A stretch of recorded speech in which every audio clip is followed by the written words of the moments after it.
What is up? Good morning, YouTube. It is 6 o'clock in the morning and I am getting ready to start my day. I am making some coffee. Okay, so we're about to head out for the run. I have just this New Balance white tank top on. It's super nice. It does have some different materials throughout it.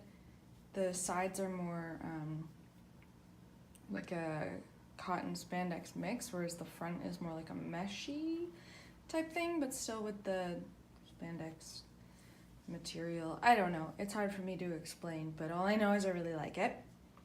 Got the just New Balance spandex. They're the ones with reflectors on the side, and compression socks, and then I am wearing my Fresh Foam Beacons today. What is up? So I just got back from my run. It was only 8 miles today because I'm doing a mini recovery week, and I'm racing a half marathon on Sunday. So don't want to do anything too crazy through the week. So right now I'm just going to make my breakfast, and then I will not necessarily get ready for class. I'll probably plan to head over to Windsor around noon.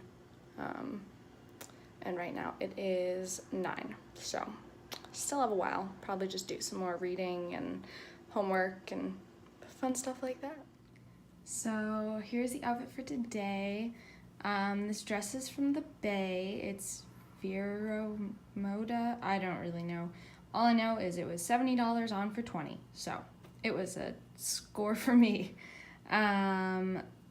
These sandals, they have a bit of a sparkle on the black part of them, but they're Fit Flops.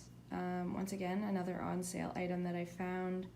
And just did my hair in a ponytail today. It's still wet because it's kind of warm out, so didn't really want to turn on the hairdryer. But I am going to head to class because I'm gonna go sit in the air conditioning and do some homework. So I will see you later. So, as I mentioned earlier, this week I get to do my GLO, so my Game of Low Organization. And for part of it, I'm incorporating cup stacking. So if you've never seen it, I'm gonna try and go through it, or at least insert a video of me cup stacking. But I will do it slowed down a little bit for you here.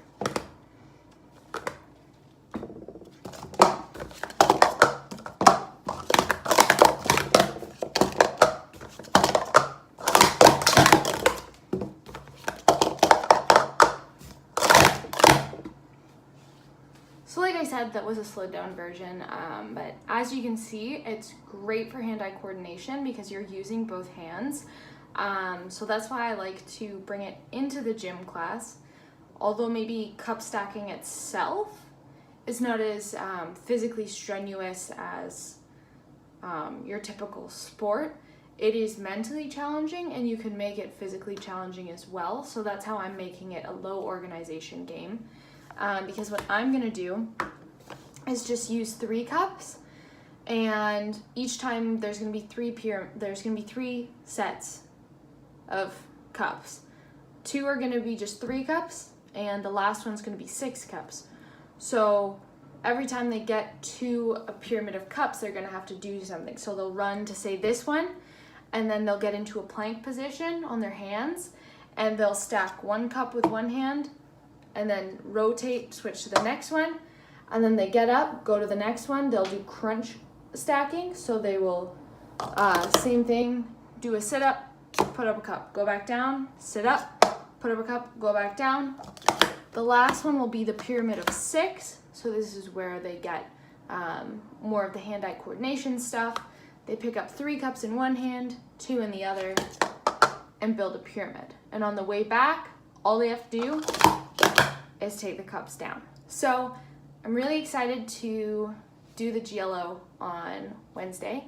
So I'm just practicing so that I can just refresh my hands and my mind of the coordination of it, because sometimes I do fumble a lot when I'm doing it if I haven't done it in a while. So I will check in with you a little later and probably talk about why I wanted to become a teacher. So what is up? right now I'm going to do a little chat about teaching and kind of when I realized I wanted to be a teacher.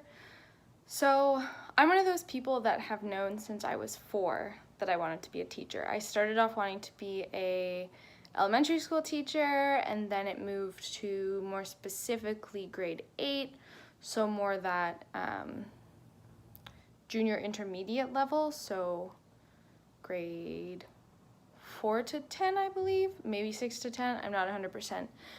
But then I hit high school and I had some really amazing teachers, and I realized that I wanted to help students learn at that age, not only the classes and subjects that I wanted to teach, but also kind of life at that stage, because I know everyone isn't as lucky as I was to have grown up in the family I did and have all the support I do. And even though I did, my teachers still were like a second set of parents for me. And that just speaks volumes to how much of an impact teachers can have, no matter what kind of life the student is living. Like, I come from a very caring home and I tell my parents everything, but the teachers at my high school just created a second place for me to be able to talk and create and share, and it was really amazing. So I want to create that environment for students, because I know that years of high school are very difficult. There's a lot of changes that are going on in the body, in the brain, and especially with physical education and health,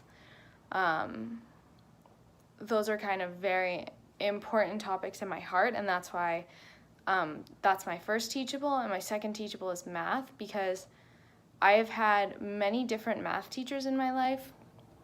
Some really made math fun and easy to understand, and others I just couldn't learn from their teaching style.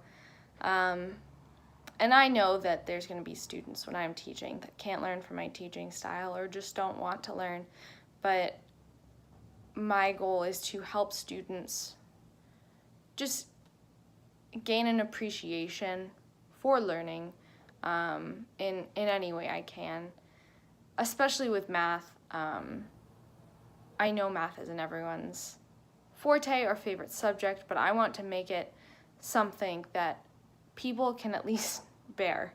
And if they end up loving it, that'll be great too. And especially with phys ed being my first teachable, I also want to help people who maybe don't love athletics or have felt that they aren't very good at athletics to see that they don't have to compare themselves to what other people can achieve. Of course, there's always going to be those amazingly gifted athletes and talented people who can just do any sport and do it great, and there's going to be people that are really gifted in one specific sport, but I want to help people gain that love and appreciation of fitness and being healthy and getting a little sweat here and there, and helping them see that being active is something that can benefit them in the long run for all education. It's proven to help focus students, and it releases endorphins, so they're a little more engaged in class sometimes if they've been physically active, say in the morning, or even in the afternoon, like as an afternoon pick-me-up. It can be really good. So that is what I want to teach, and just the fact that I've had so many amazing inspirational teachers in high school and elementary school and in university as well. I know that I'm not going to have a profound impact on every student that I teach, but if I can just help some students to either appreciate the subject, or even just appreciate themselves along the way. I think that's really important. And I hope that what I do as a teacher is something that maybe inspires someone else to go do it for the next generation. So yeah, that's why I want to teach, and kind of where my passion and love comes from. And there's I really do love all subjects. I'm one of those people who's loved to learn my entire life. Like, I was that kid that didn't want to have summer, didn't want to have weekends. That was me. I've always been that way.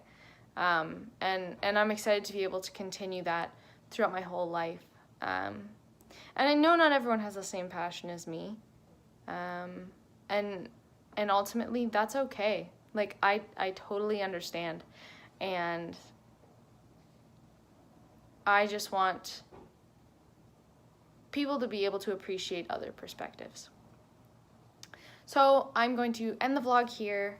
Might be a little long with this little chat. We'll see.